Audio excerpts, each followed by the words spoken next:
Hi guys, it's markabusi here and we're back with another album reaction, and today we are doing Folklore by Taylor Swift. And I know what, maybe like 6's are thinking, hasn't he already listened to Folklore? No, I listened to half of Folklore and then I stopped because the Swifties were mean, very mean, and I decided that my skin was not quite thick enough. I took my toys and I went back home. I was convinced to go back and listen to some more Taylor Swift, so I did. And lo and behold, right, like honestly, hero's journey has happened. The way that my mindset has shifted. You could fucking make a film yet. You could make a film yet, like starring obviously Ryan Gosling. I decided, since I am now not only in my own personal self a Swiftie, but to use guys, the Swiftie reactor, where let's make that a title, by the way. I figured it was maybe time to go back to my roots of Swiftie reactions, revisit the songs, and with my newfound knowledge and respect for the artist, it would maybe recontextualise my original opinions, some of which are probably going to remain the same, some of which are going to probably have vastly changed. The ones that have stayed the same, I can maybe phrase them better in terms of how I still think that. So what we're going to do is, we're going to go in, we're going to listen to every damn song. We're going to rank every song out of 10. That is then going to give us an overall score, and then at the very end, just because I'm nice that way, I'm then going to whack it into the emo scale and decide how emo is Folklore by Taylor Swift.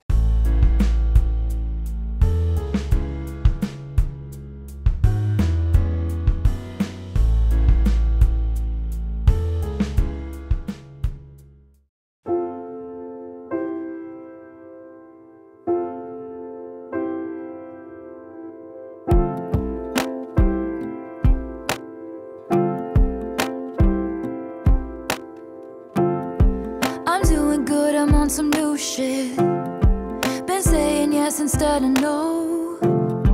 I thought I saw you at the bus stop, I didn't though. I hit the ground running each night. I hit the Sunday matinee. You know the greatest films of all time were never made. I guess you never know, never know. If you wanted me, you really should've showed. And if you never bleed, you're never gonna grow. And it's alright now, but we were something, don't you think so? Roaring 20s, tossing pennies in the pool. And if my wishes came true, it would've been you. I'm already kind of familiar with these songs, so at least the first 6, I think. So it's going to be difficult for me to go, oh, that's a surprise. The melody for Throwing Pennies in the Pool is possibly my favourite melody that she's got in a song. It's lovely. It's fucking lovely. I will say, right, so the production on this, massively different from the production on Long Pond. I really liked the production on Long Pond because it felt really natural and it was quite folky. It was giving me heavy, oh god, what's their name? Guy and a wife that are married and they sing songs, and they've sang a song with Taylor Swift, Civil Wars. It was giving me heavy kind of like Civil Wars, Lisa Hannigan type vibes when she was doing the Long Pond sessions, which I really liked. This version is obviously a bit more produced, slightly more electronic. I think it's not even so much that it's electronic. I feel like it's a problem with modern recording techniques these days, is that a lot of the stuff, like the guitars, they'll plug the guitar straight in to the computer and play it through there. So what you're actually getting is a digital signal of the guitar rather than the analog sound that you would get if you'd played it through an amp and mic'd it up. I mean, that's fine. I don't have an issue with them doing that, because it's a good way to record guitar, but it also kind of takes out some of that analog feel from the song, which is my personal preference. That's all that is. That's not a criticism. It's just I have a personal preference for live sounding guitars. Right, so I think it's about she's broke up with somebody and then she's decided since then to just get on with things, and she's doing that, and she's getting through it day by day. If she's being totally honest with herself, if she could have the person back, she'd have the person back. I think that's my takeaway at the moment, is that she's like, well, I'm kind of fine, but I'd prefer this. You know what, actually, right, if that's right, and I'm going to say that it's quite a nuanced mood to take away from the end of a relationship that you've put into a song, because usually it's always like bitterness, angriness, or sadness, or fuck you, I've moved on. It's never usually like fuck you, I've moved on, but I kinda wish that I didn't need to. In my defense, I have none for never leaving well enough alone, but it would have been fun if you would have been the one.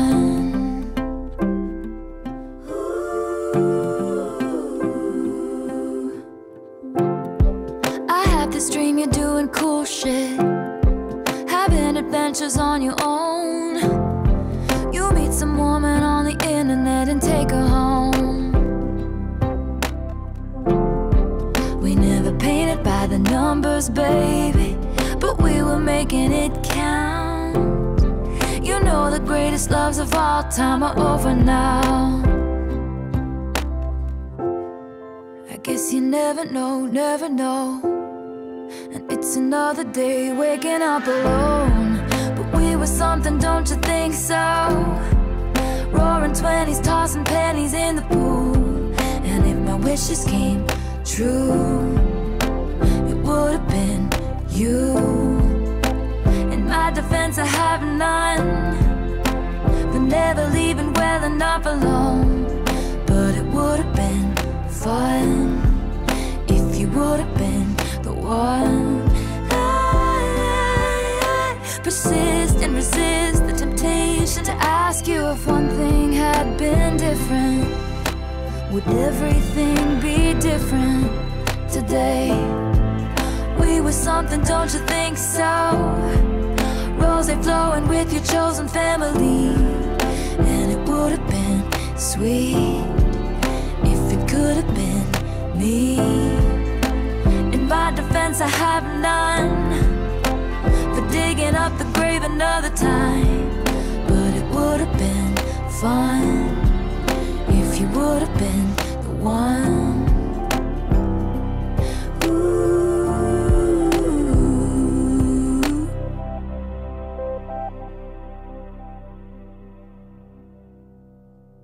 I think I'm right. I think that she is basically like, you know what, the relationship was good. Like, it was nice. I quite enjoyed it. It was only really like one awkward thing that ended it. Do you ever think about what it would have been like if that hadn't happened, and we could, could we have been something about digging up the grave again? And she's like, I think it's like, I'm sorry for bringing this up again, but you know, I'm just curious as to what the relationship could have been.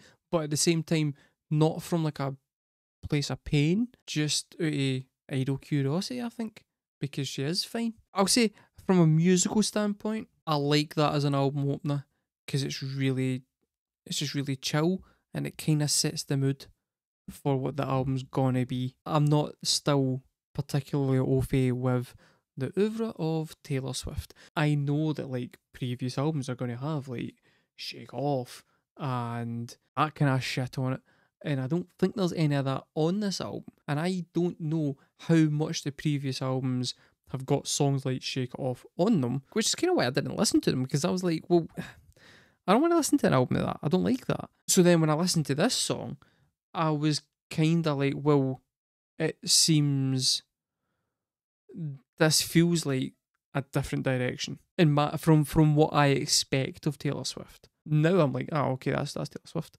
But when I first listened to it, that was why I was so surprised, because I didn't think that was what I was going to get. I thought I was going to get like, well, let's be honest, shit. That song, banging for a couple of reasons, right? One, just great mood setter for the album. Two, lyrically, fantastic. Free, the tossing pennies in the pool melody is gorgeous. That song's a 10. That song's a 10. We started off strong. It's one of the best songs in the album, as far as I'm concerned. I was tempted to score it 1. And then I thought, nah, you would actually murder me.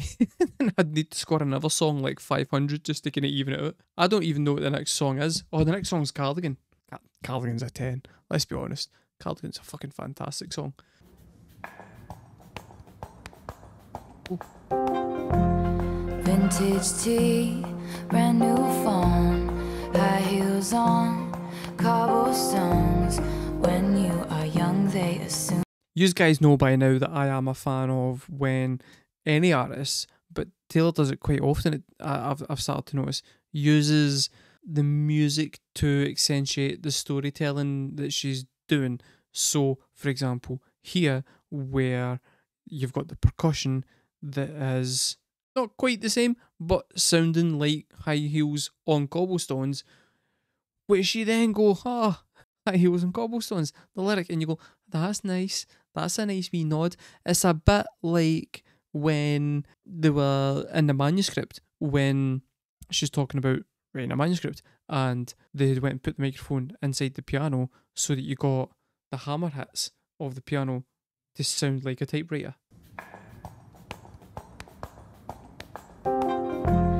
Vintage tea, brand new phone, high heels on, cobblestones.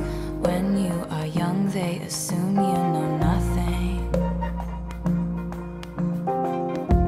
Sequin smile, black lipstick, sensual politics. When you are young, they assume you know nothing. But I knew you dancing in your Levi's, drunk under a street light. I knew you, hand under my sweatshirt, baby, kiss it better right. And when I felt like I was an old cardigan under someone.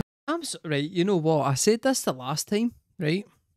But you can't tell me that, like, and I'm not saying it's deliberate or anything like that, right? But you can't tell me that bit does not sound like a Lana Del Rey section. It just does, lyrically and melodically, and the way she sings it sounds very Lana Del Rey. Yeah, it's the hand under my sweatshirt, baby, kiss it better. It's very Lana Del Rey. Although, right, Lana Del Rey would go and change baby to daddy, because of course she fucking would. Of course she would. Knew you dancing in your Levi's, drunk under a street light. I knew you, hand under my sweatshirt, baby, kiss it better right. And when I felt like I was an old cardigan under someone's bed, you put me on and said I was your favorite. A friend to all is a friend to none. Chase 2 girls, lose the one. When you are young, they assume you know nothing. But I knew you, playing hide and seek and giving me your weekends. I knew you, your heartbeat on the high line, once in 20 lifetimes. And when I felt like I was an old cardigan under someone's bed, you put me on and said I was your favorite.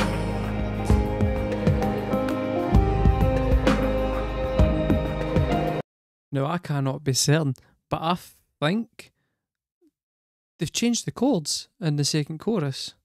Like, the melody's still the same, but they've changed like the bass root notes, what chords they're playing. It's kind of cool. Also, I think this song is about love bombing to an extent, because I think basically she's like, the old cardigan metaphor is basically she felt like she had been once someone's favourite thing and then cast aside, and then this person's came along, picked her up and made her feel all kind of sparkly and new, and then started to kind of get distant once she's becoming attached. I think. Could be wrong.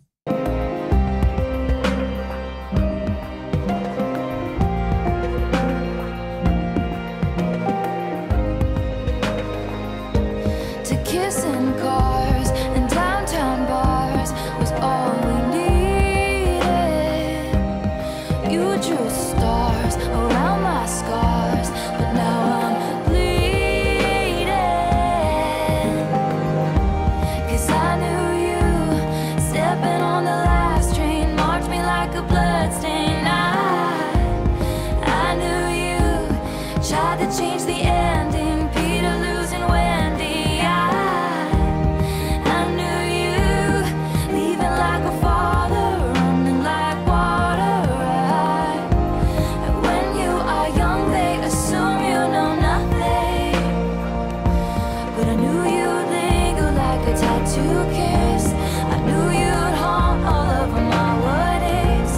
The smell of smoke would hang around this long, 'cause I knew everything when I was young. I knew I'd curse you for the longest time, chasing shadows in the grocery line. I knew you'd miss me once the thrill expired, and you'd be standing in my front porch light, and I knew you'd come back to me. Maybe I'm reaching here, and how do I phrase this nicely? There's no way to phrase it nicely, so I'm just gonna say it, right? Yous guys, and by yous guys I mean Swifties, have got a bit of a bad habit sometimes of saying stuff as fact that is your opinion. And the reason I know that to be true is because I'll go and I'll put up a video where I'm sitting here going, this is what I think this song's about. And then you guys come in and go, actually, the song is actually about this. You get like 70 comments, and every one of them's a different comment. Every one of them's about something different. But you're saying that like that's actual fact, and you've got nothing to back that up because everybody's fucking disagreeing with each other. And then I kind of sit there going, that's wild. But I'm about to do the exact same fucking thing. So, that whole bridge section there had at least 3 references to Torture Poets Department. Or at least, like, I feel like the Torture Poets Department had at least 3 callbacks to that bridge. Let's go back and find them. There was the Peter Wendy, right? There was the Peter Wendy thing.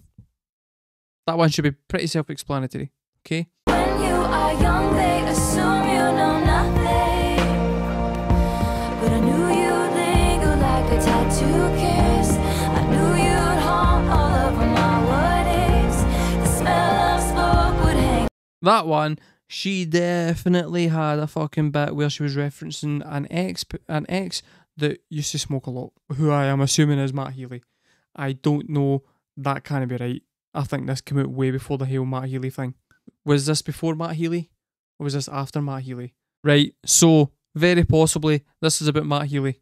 Getting back to scoring a 4. But right, okay, that's the second reference. Around this long, 'cause I knew everything when I was young.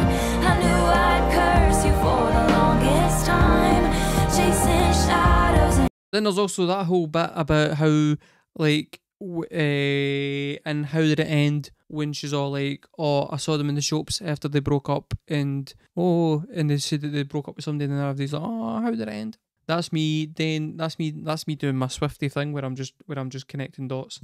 In the grocery line, I knew you'd miss me once the thrill expired, and you'd be standing in my front porch light, and I knew you'd come back to me.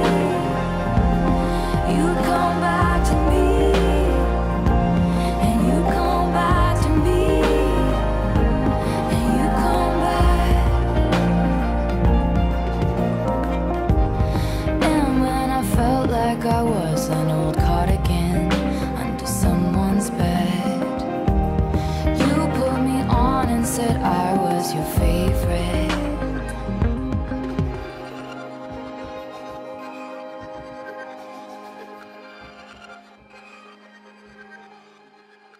Right, so that song is about how when she was at her lowest ebb and she felt like she had just come out of a relationship where she had been kind of discarded and felt like abandoned and used, then she met somebody who love bombed her and it turned out they were a fuckboy.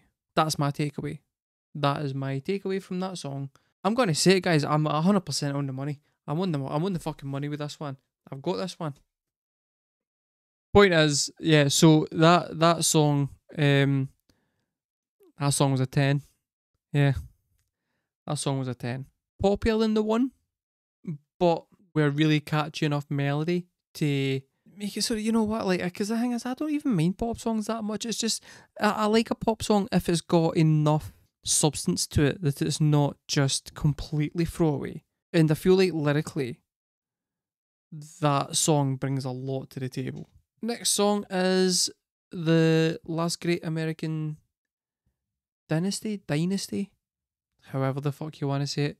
Tomato, tomato. I just realised I said that the exact same both times. That's not how that works.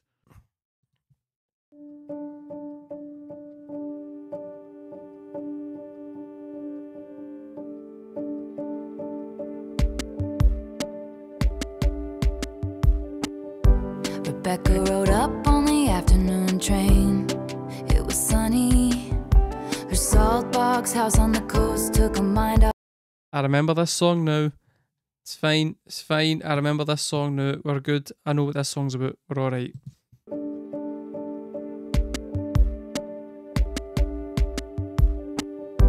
Rebecca rode up on the afternoon train. It was sunny. Her salt box house on the coast took her mind off St. Louis. Bill was the heir to the Standard Oil name and money, and the town said, how did a middle-class divorcee do it? Why? The wedding was charming, if a little gauche. There's only so far new money goes. They picked out a home and called it Holiday House. Their parties were tasteful, if a little loud.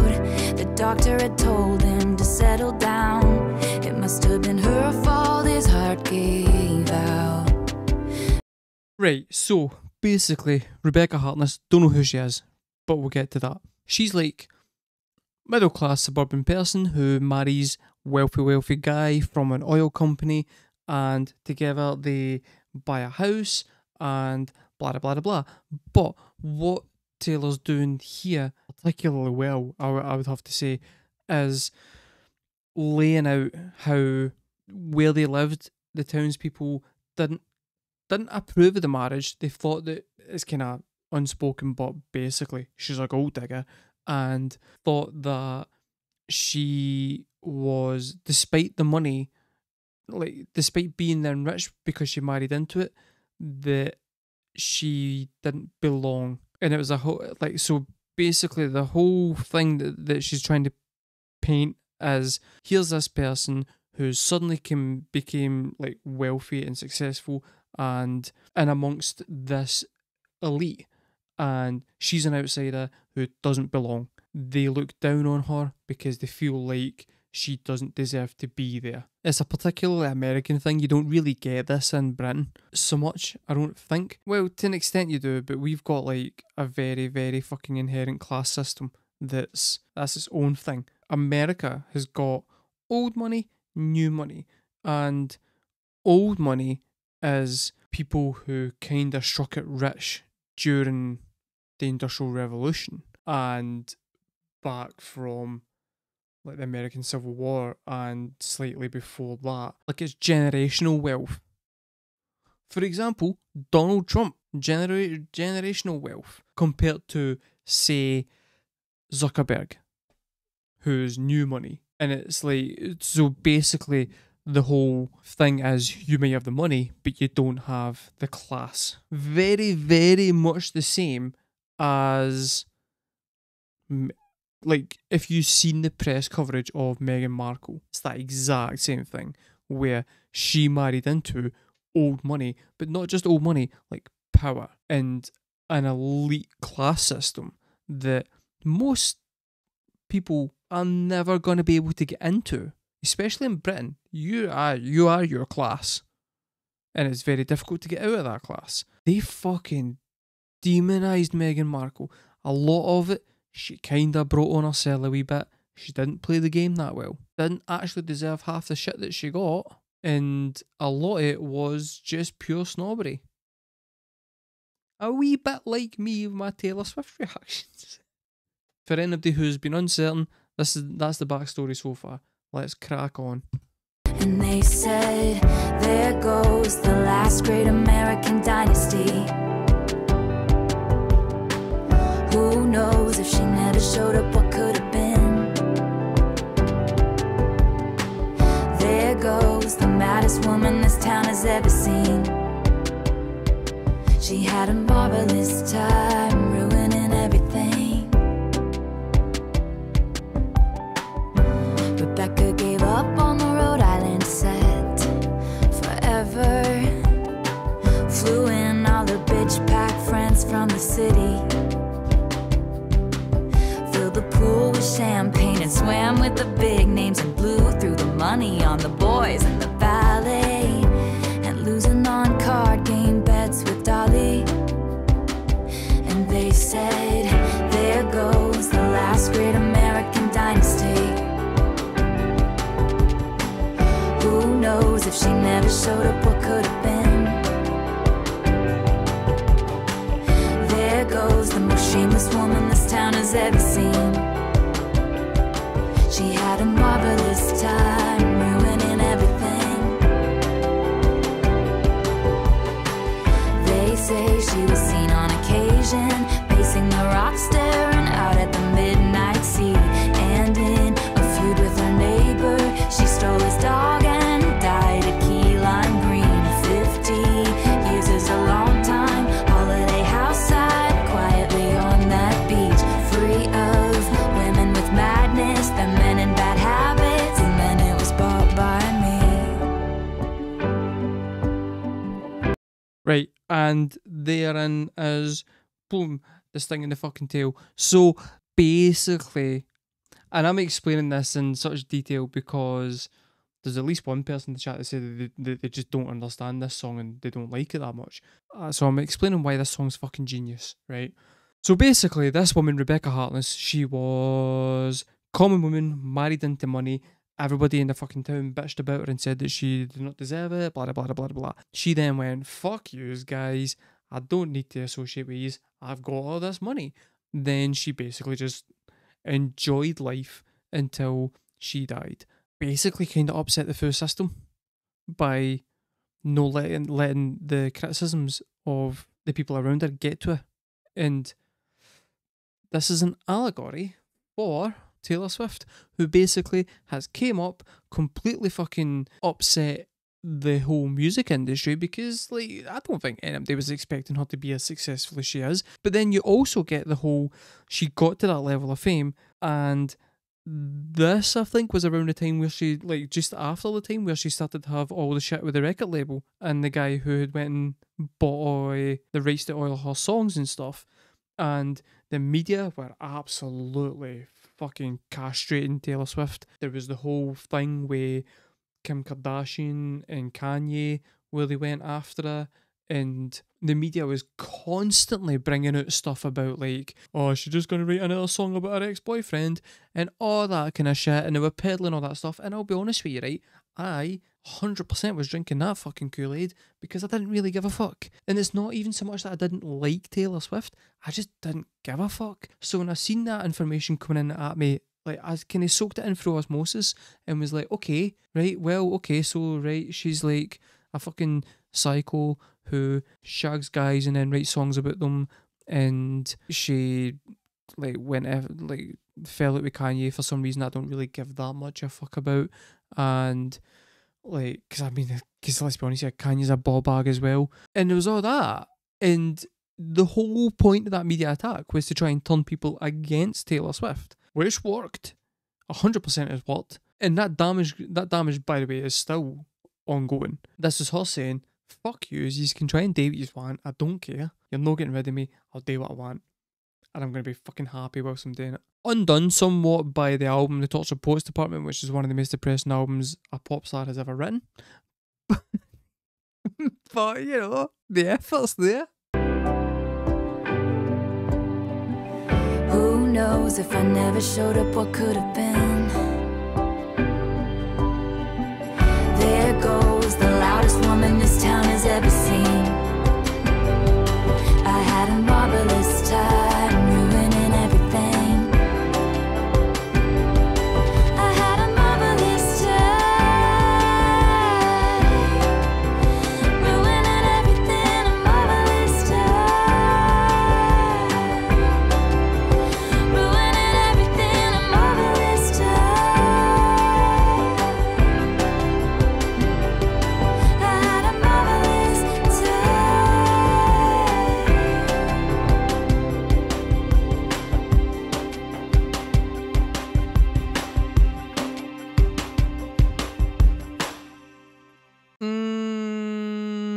That one's a 12. That one's a 12. Because musically, it's actually, you know what, musically, it's genuinely not a million miles away from a kind of 80s rock ballad. Production wise, it isn't. But chord structure and melodically, it is like very, very like 80s rock ballad. And by 80s rock ballad, I'm not meaning like the kind of synth bands, I'm meaning the 80s rock bands, not the metal bands, the rock bands. When she hits the high notes with I Had a Marvelous Time, beautiful melody. But the reason it's a 12 is because it's just an excellent, excellent piece of fucking storytelling that then suddenly turns on itself to give a completely different meaning to the song from what you originally thought the song was going to be when you were going in. At the start of this, you're like, oh, she's written a song about Rebecca Harkless. I don't know who Rebecca Harkless is, but it must be somebody that Taylor Swift looks up to. I'll maybe do some research on that. And it turns out, no, that's not the point of the fucking song at all. The entire point of the song is, fuck you, media. You don't get to control me. You're not going to take me down. That's genius. It's lyrically one of the strongest songs that she's got. Musically, she's got better songs, okay? She's got better songs, she's got better hooks, she's got better melodies. But from a lyrical standpoint, that's one of the best songs that she's ever written. And it is one of the most important songs that she's got in terms of turning around non-Swifties, I think. It's the song that completely belies all of the fucking bullshit that people think a Taylor Swift song is. It's the song it's the song where I went, oh, there's more to this. I'll maybe dive deeper. I think the next song might be my first ever Taylor Swift reaction. I've been in the wrong screen entirely for this entire thing. Yeah, I'm right. So the next song is XL featuring Bon Iver, where I made some very controversial statements, some of which I'm gonna double down on, and some of which I'm gonna walk back. It's got nothing to do with whether I like Bon Iver or no, and it's got everything to do with, right? That fucking idiot that came in and went, Bon Iver actually doesn't use a vocal pedal. Have you not heard of harmonising? I was a backing singer in a band for fucking 15 years. You think I don't know what harmony is? I also know when somebody is using a fucking vocal pedal. I'm so angry. I was like to the point where I was furiously typing out an essay and I went, I can't fucking do it. Can I do it? I'm going to town on this bitch. And I was like, I need to just stop. So I had to delete the whole thing. I was fuming. Then I think it was Jack, maybe, that I said to about it, and Jack went in and got the link to a video that went, it was like, what pedal does Bon Iver use to get his vocal effect? And just copied the link and pasted it in. What's a vocal pedal? So, there are no dumb questions. If you don't know the answer, it's not a dumb question. It's only a dumb question if you know the answer, or if you're asking it with malicious intent. Vocal pedal. As I'm sitting talking to you right now, right, you are getting, at the moment, a completely unfiltered voice. This is how I sound, okay? But if I plugged this mic, and I can't do it because I need to stop the stream because technical issues, but if I wanted to, I could plug this microphone into this pedal and then plug the pedal into my audio interface, right? This is a reverb pedal. So what that does is it adds like a kind of spaciness to my voice, so that like, so for example, right, if you, I don't know how well you can see it, but there's different settings around here and you turn it and it's like, so if I was putting it to there, that would make me sound like I'm in a theatre. And then there's a club, there's a room, there's the studio setting, and there's like ambience and arena. And the arena one's like I'm a mile back from you shouting. And then you've got how much of that you want to add on to the pedal. But there's so many pedals out there. There's pedals for like a delay, which would add a little bit of an echo. There's pedals for, there's like distortion pedals with and stuff like that. Bon Iver uses a pedal that gives him, so if he's talking at this level, it gives him another voice that's an octave higher and a voice that's an octave lower at the exact same time. And it basically harmonizes his voice, but with a weird kind of electronic kind of tone to it. It's hard to describe. How many of you guys know the song Hide and Seek by Imogen Heap? Really famous song. Really famous song. You should definitely know it. Same fucking pedal. It's the same pedal. The thing that she uses is the same thing that he uses. It's also the same pedal that Agnes Bell uses when she is singing to try and sound like a guy, because she takes the high end one off and just layers up the low note when she's singing. It's fucking weird sounding, but it's not something you can do with harmonies because it's really electronic sounding. It's like the harmony's done through a synth, and it's a very distinctive vocal sound that he's got because he uses that so much. All I said was it was really interesting to hear him singing without it. That was all I said. And I just got so much shit. I was like, oh, fuck yous guys. Fuck yous guys, you don't know what you're talking about. Like, and it was such an innocuous comment. Just, it's nice to hear Bon Iver's natural voice. That was all I said. I was like, you're fucking wild then. I mean, some of the criticisms I get in the comments, they're valid. And when they are, I'll take them on board. But some of them, Jesus Christ. Anyway, none of that rant's making it to YouTube.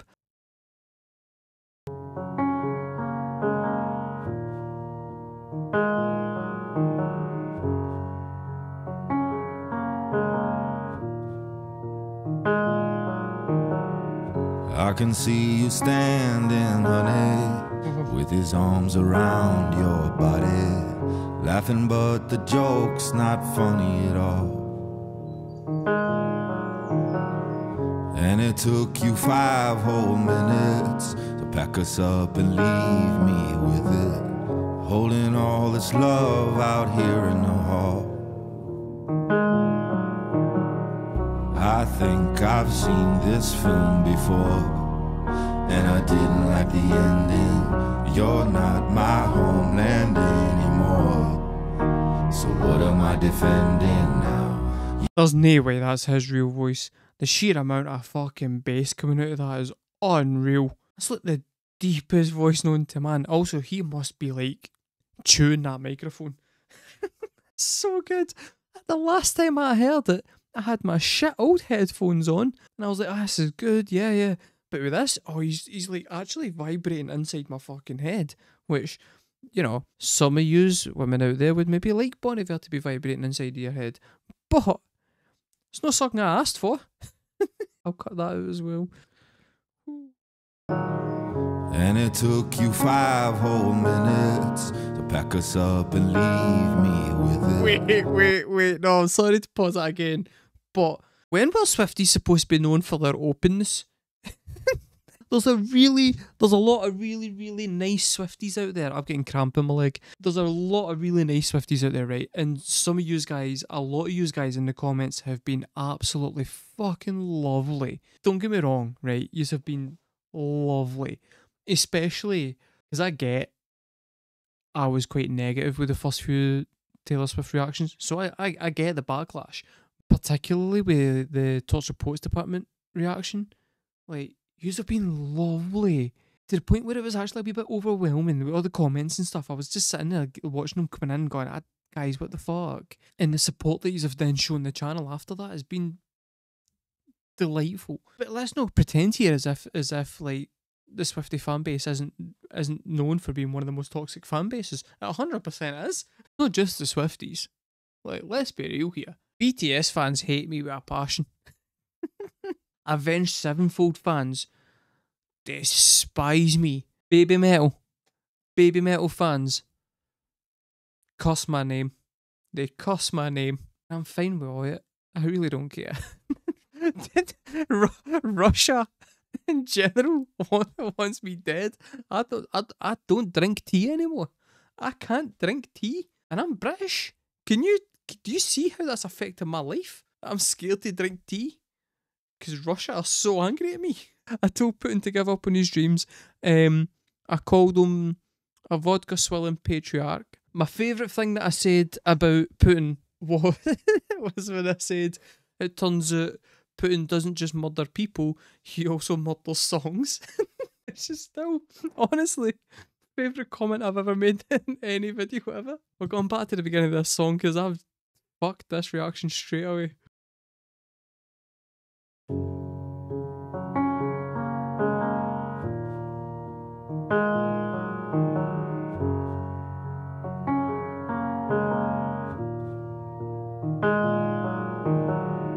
I can see you standing, honey, with his arms around your body, laughing but the joke's not funny at all. And it took you 5 whole minutes to pack us up and leave me with it, holding all this love out here in the hall. I think I've seen this film before, and I didn't like the ending. You're not my homeland anymore, so what am I defending now? You were my town, now I'm in exile seeing you out. I think I've seen this film before. See, right, the thing is, right, there he is harmonising with himself, but it's not using the vocal pedal that he normally uses. That is an actual harmony.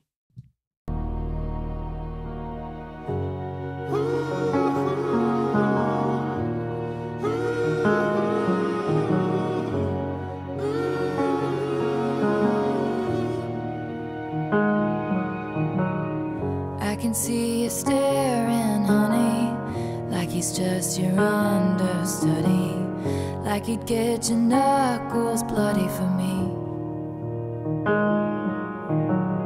Second, third, and 100th chances, balancing on breaking branches. Those eyes add insult to injury. I think I've seen this film before, and I didn't like the ending. I'm not your problem anymore, so who am I offending now? You were my crown, now I'm in exile seeing you out. I think I've seen this film before, so I'm leaving out the side door. So step right out.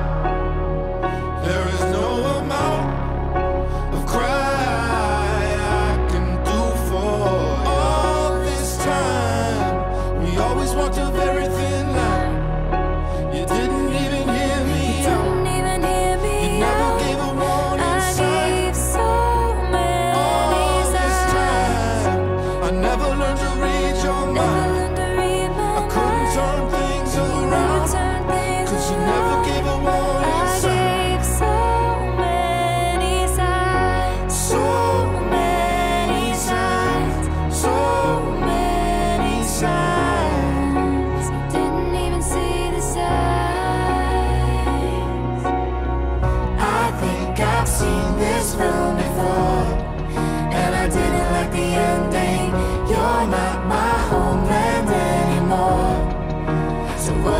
defending now.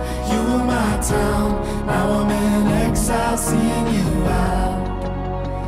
I think I've seen this man before, so I'm leaving out the side door. So step right out. There is no amount of crying I can do for all this time. We always walked a very thin line.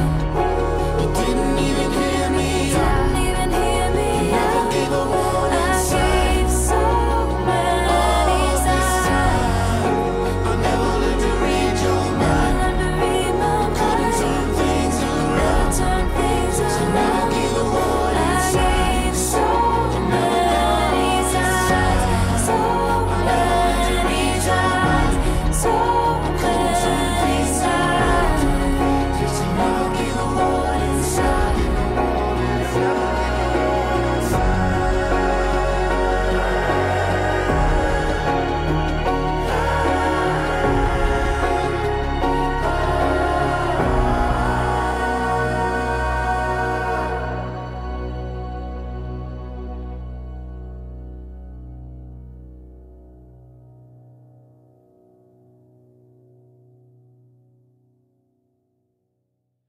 The other big criticism that I got levelled at me with regarding this song was I said that it was really clever of Taylor Swift to have got Bon Iver in here to lend her some credibility. I still agree with that, but with some caveats from having learned more. So let me explain. This was just after she had went and lost her entire back catalogue to that guy, whatever the fuck his name is. The record producer guy that ended up owning all of her songs, which is why she went and re-recorded all of her previous albums so she can get her versions. At the same time, that means that she had just escaped from a record label that was being really controlling and really abusive, and she was wanting to, with this album, I feel she was wanting to put forward a blueprint for what she wanted to sound like, with no kind of control. I think that's why there's deliberately none of the wee Glitter Pen songs on there, because she's went, I don't need to do them, nobody's forcing me to do them, there's no contractual obligations for me to go and write a pop hit, so I can just write the album that I want to write, front to back, without having to make any concessions. At the same time, this is also, right, leading on quite nicely from The Last Great American Dynasty, she has also been getting a shit ton of backlash in the media about how she just writes songs about shagging people. There was a whole thing where I was writing stuff in my hand for work, ignore it, where she was getting a shit ton of backlash for having professed some political views, because it's crazy that a person should have any views on politics if they're not a politician. How wild is it that Taylor Swift would in any way think that a woman should have choices about what happens to her body? What a bitch. What a demon. There was the whole Kim K thing where they were making out that she was a total bitch, and there was a whole bunch of things in about how she was pretending to be a feminist but actually hated women and put women down. As we've discussed before, she was like the mad woman up in the attic from Jane Eyre. At the same time, right, because this is the thing, right, my argument is nuanced.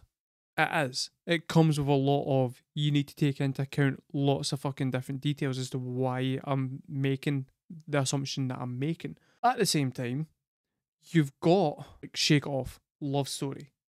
That's what people who like Bon Iver know of Taylor Swift, and they don't like Taylor Swift because they've heard all the media shit and they've heard the shit songs and they've went, no way I'm listening to Taylor Swift. And then she's went, I'm more than that. This album's going to show that I'm more than that. But how do I get those people to acknowledge it? And the thing is, right, so I said that she'd used them to get some kind of critical credit. I get that she was getting critical credit, but she was getting critical credit as a pop artist. And it's a different thing to go from being a respected pop artist who, let's be honest here, pop stars get kind of looked down on in the musical community in the same way that like horror films get looked down on by the Oscars. There only is like 4 horror films that have ever won I think I can think of, off the top of my head, 2 horror films that have won the best picture. 3 films that have won the best film Oscar. They get looked down on. Same as pop stars get looked down on by the critical fucking people. And I feel like with this album, she kind of wanted to kind of segue into being seen to be a respected artist rather than being good, but nobody picking up on it because they didn't listen past the pop shit. I don't count Parasite as a horror film, but if you want to count Parasite as a horror film, then it's actually 4. I was counting Parasite, Get Out, Exorcist, and Silence of the Lambs. But yeah, so like my thinking is though the best way to do that is to get somebody who, in the area that she wants to be seen, like in the area that she wants to kind of go, guys, actually, like, there's more to me. Pick one of the biggest names in that to come in and do a duet with her. Because I instantly, the moment I heard that Bon Iver had done a song with her, I went, Bon Iver's supposed to do a song with Taylor Swift? That's weird. Why? And then my second thought was, that's interesting. I kind of want to check that out and see what that sounds like. Hence why this even started, was because I found out that she had done a song with Bon Iver and went, Well, that's the thing. The National is also held in the same kind of esteem as Bon Iver. So it's like you get Bon Iver into that album, you get the guy from The National to come along and help make the album. You're instantly getting at least interest from the indie community. And I don't think that's a bad thing to say. That's just fucking clever. Like, it makes sense for her to do that. This is her escaping from one thing, starting a new thing, and going, what's the best way to get this new thing to be as successful in the sphere that I want it to be successful in? Because anybody who's listening to Taylor Swift for Shake It Off is going to struggle to like this album on first listen. Like, if you just want the pop stuff, you're not getting it with this. I hope I explained it better this time. Because I get that last time it sounded as if I had just went, she's got Bon Iver in to kind of like actually just make her seem good. But that wasn't what I was actually trying to say. Anyway, right. Yeah, that's a 10. That song's a 10. This album is a banger if you start, like, well, I don't know about the finish, I haven't heard the end, but it's a 10. That song's fucking great. Do you guys get extreme anxiety about going to a hairdresser's? Or like a hair salon? Is that a day? Oh, anyway, right. Next song's Mirrorball. Let's go.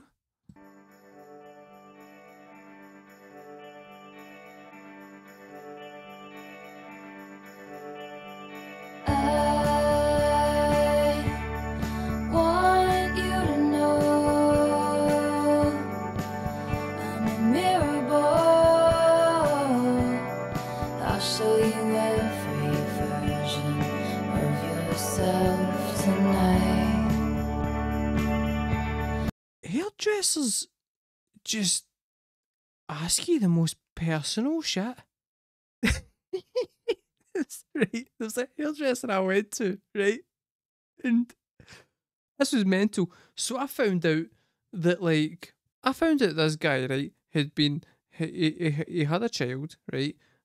Well, no, he didn't have a child, but he was seeing a woman who had a child, and that child called him dad. That child called him dad, but she broke up with him. So he didn't know what to send her. Her birthday was in like 4 days' time. Didn't know what to send her.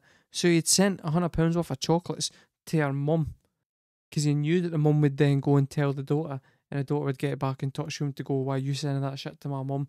And that was how he was going to make his great play. But also, he learned hairdressing when he was in the jail, and he was in the jail because he'd almost murdered a guy, and he didn't go home with his dad. He did not go home with his dad at all. Hated his dad. Dad was a bit of a prick. One of they type, you know what I mean? I was just like, what the fuck? I'm a mirror ball. I'll show you every version of yourself tonight. I'll get you out on the floor, shimmering beautiful. And when I break it, The wee... I can't do it properly, right? I'm no Taylor Swift, But the way that she ends, beautiful, right? And Mirror Ball, lovely. It's just a beautiful wee melody. Beautiful wee melody. Laced with emotion. I love it. In the same vein as the bear joke, right? And I'll keep this one in, right? A horse walks into a bar and he says, "Can I get a pint of beer, please?" And the barman says, "Why the long face?" And he says, "'Cause I'm a horse." And when I break it's in a million pieces. Hush, when no one is around, my dear. You'll find me on my tallest tiptoes, spinning in my highest heels, love, shining just for you. Hush, I know they said the end is near, but I'm still on my tallest tiptoes, spinning in my highest heels, love, shining just for you. I want you to know I'm a mirror ball. I can change everything about me to fit in you. I'm not like the regulars, the masquerade revelers, drunk as they watch my shattered edges glisten. Hush, when no one is around, my dear. You'll find me on my tallest tiptoes, spinning in my highest heels, love, shining just for you. Hush, I know they said the end is near, but I'm still on my tallest tiptoes, spinning in my highest heels, love, shining just for you. And they called off the circus, burned the disco down, when they sent home the horses and the rodeo clowns. I'm still on that tightrope, I'm still trying everything to get you laughing at me. I'm still a believer, but I don't know why. I've never been a natural, all I do is try, try, try. I'm still on that trapeze, I'm still trying everything to keep you looking at me. Because I'm a mirror boy, I'm a mirror boy, and I'll show you every version of yourself tonight. Guys, leave in the comments below what you think that song is about. And I'll tell you why. I have absolutely no idea. I barely paid any attention to the lyrics that time around. I was just getting lost in the wee kind of dream pop vibe of the whole song. It's just an easy, really pretty listen. Not the most spectacular song on the album, okay? And I think with repeated listens, I would maybe get slightly bored of it. But at this point, I'm like, I'm tired. That just washed over me, and I'm in the mood for it. I'm in the mood for it. That was lovely. I really like the whole drowned in reverb vibe that the whole song had.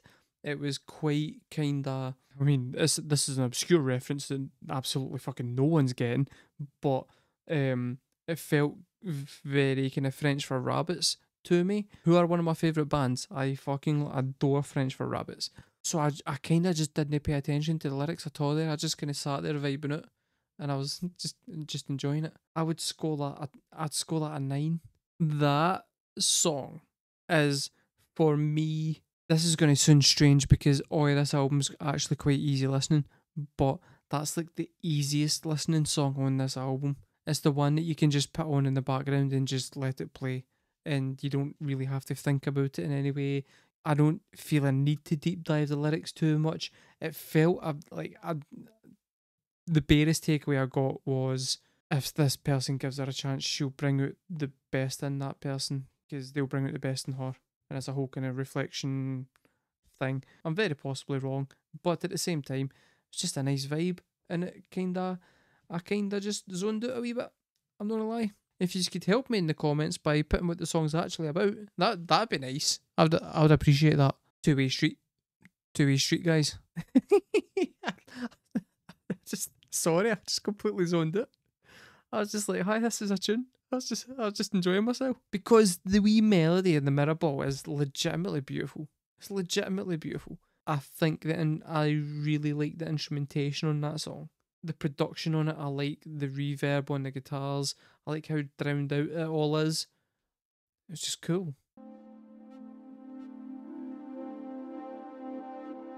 Salt air and the rust on your door.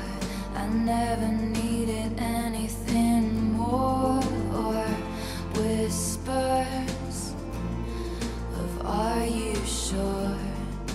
Never have I ever before. But I can see it's lost in the memory. August slipped away into a moment in time, 'cause it was never mine. And I can see it's twisted in bed sheets. August slipped away like a bottle of wine, 'cause you were never mine. You're back beneath the sun, wishing I could write my name on it.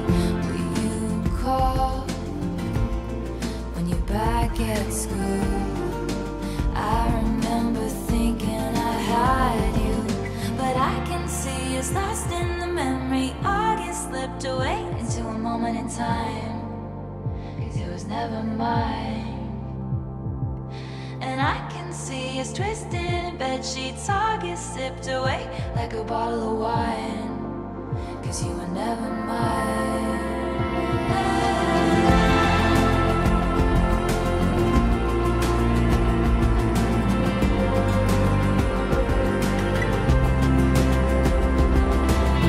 Back when we were still changing for the better, wanting was enough.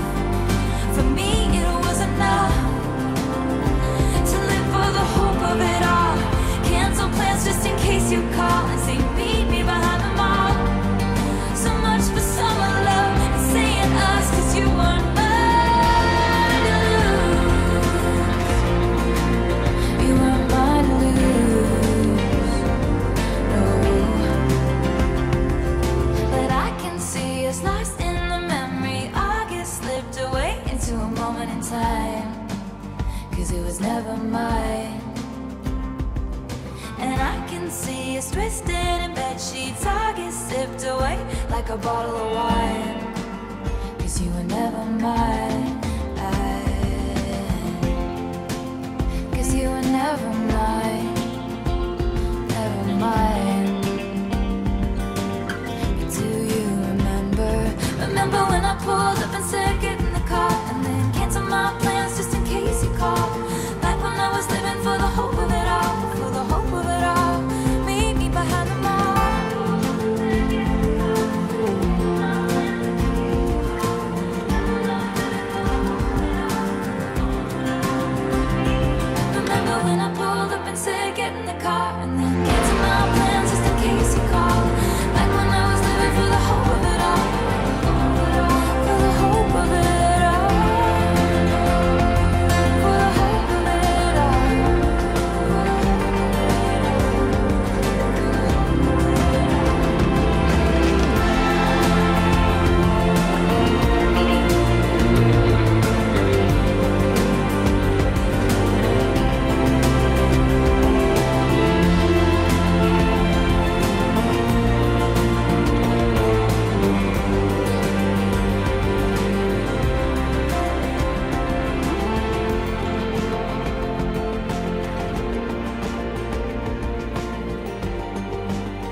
Right, so that song seems to be about like a summer romance, I'm assuming during college. I'm gonna say, right, that song didn't grab me as much as the rest of the songs have in this album so far. For me, that was the weakest song on the album. Not to say that it was a bad song, just that it didn't grab me as much as the previous ones. What I will say though is, right, things I did like about it. The bridge I thought was really cool, right? And then the thing that I thought was particularly cool was when she repeated the bridge, but very, very quietly in the background to the point where you could barely make it out.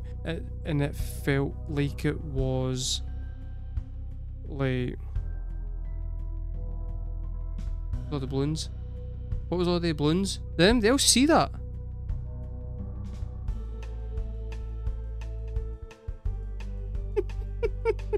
I have no idea. I honestly could not tell you what just happened. They had a bunch of fucking balloons. That was terrifying. Okay, let's try and ignore the balloons. But, so, yeah, I really liked the way that the vocals then dropped out and became really subdued in the background, like it was like a faded memory. And then when she came back in again to repeat her memory of that, like, summer, the music swelled in even more loud and powerful than it was the previous time, to the point where I actually was like, what the fuck? Like, it suddenly, the song had been a certain level of loud for the entire song, and then suddenly somehow stepped up a gear to be even louder and more kind of bassy, as if like it's been in the back of her head, and then when she's remembered it, it's like gut punch, which I thought was really cool. My problem with that song is the same kind of issue that I've got with So High School, pretty much, is that it's like, it's a good song and it's fine, but on this album it kind of sticks out a wee bit. When you've got an album where almost every song is a 10 out of 10, you're gonna have songs that don't quite match that. And that doesn't mean that they're bad songs, it means that the rest of the album is so fucking strong. It's difficult to match that across the entire album. It's getting an 8.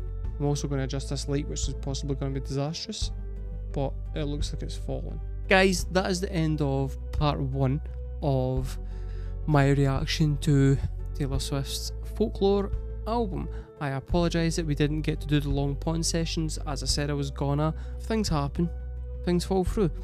What I would like to say is part 2 will be getting streamed pretty soon after this video comes out on YouTube. So if you want to be there for part 2, come to Twitch at twitch.tv/markabusi reactions. If you want to see the full unedited version of part 1 of this reaction, which is currently sitting at almost 3 hours long, then you know, it's not going to be that long on YouTube, I really hope to God, then feel free to join the Patreon at patreon.com/markabusi reactions.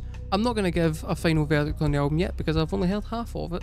So far, it is absolutely banging, and I'm kind of hoping that part 2 lives up to the quality of the first half. From now till then, I've been markabusi, thank you very much for watching guys, and I'll see you next time.